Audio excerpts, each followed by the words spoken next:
Hi, it's Dr. Hannah with this week's Hot Topic. Make sure you like this video, follow us on social media, and subscribe to our YouTube channel so you never miss another hot topic. So today I want to talk to you about adaptogens. So what are adaptogens? You may have heard these before. This is not really a new thing, but you just may not have heard that terminology or that word.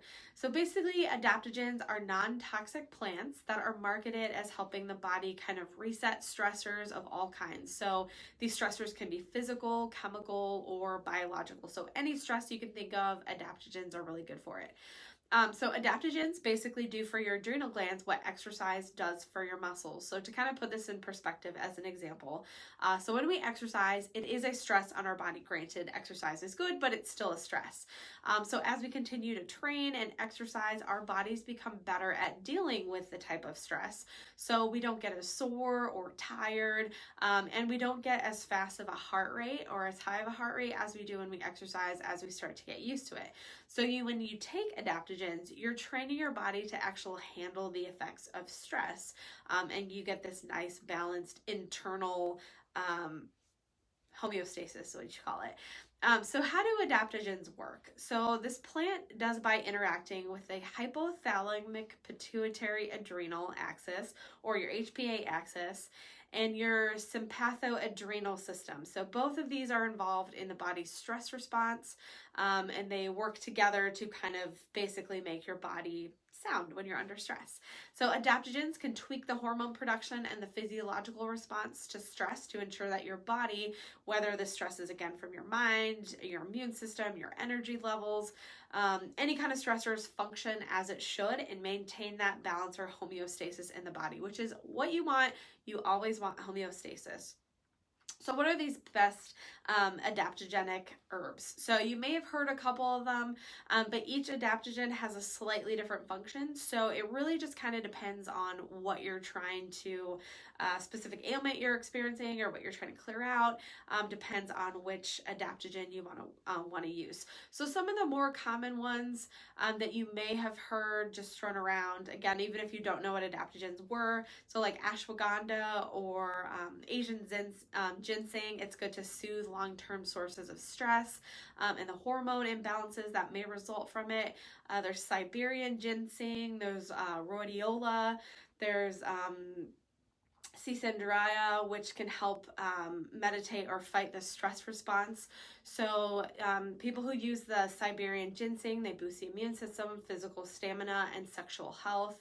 Rhodiola is believed to improve your energy, physical performance, and energy. So your Cisandraya, or it's pronounced different ways, but Cisandra is used for preventing early aging and increasing lifespan, normalizing blood sugar and blood pressure. It's also good for stimulating the immune system and speeding recovery during or after, well, not during surgery, but after surgery. So it's also used for treating the liver, so hepatitis, and it also can protect the liver from poison. So that one in particular has a lot of really cool features that you can use from it if you use it properly.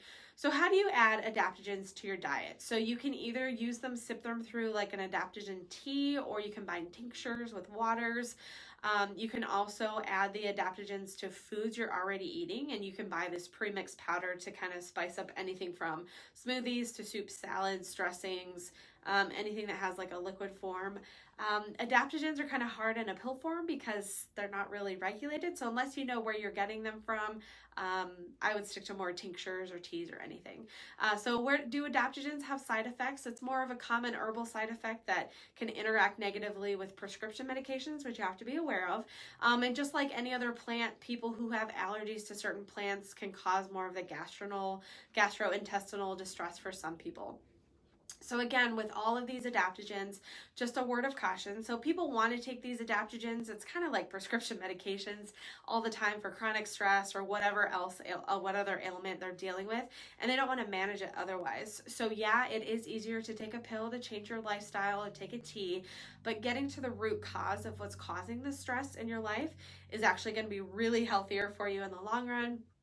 And then you don't have to take these adaptogens for a long period of time, which some of these you don't take for a long period of time. You just take them in very short bursts, get you stable, functional, get you that homeostasis that you're looking for, and then you no longer need them. So this is just kind of a brief overview of adaptogens.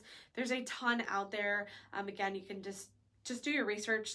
It's not like it's new information. So there's a ton of stuff out there. Just make sure if you don't know what you're talking about, or you don't know which one's right for you, make sure you talk to somebody. Health food store is a really good option. You talk to me about it because I'm familiar with it, or anyone else that you feel like might have a good handle on what adaptogens are. So that's all I have for you guys this week. I will see you guys next time.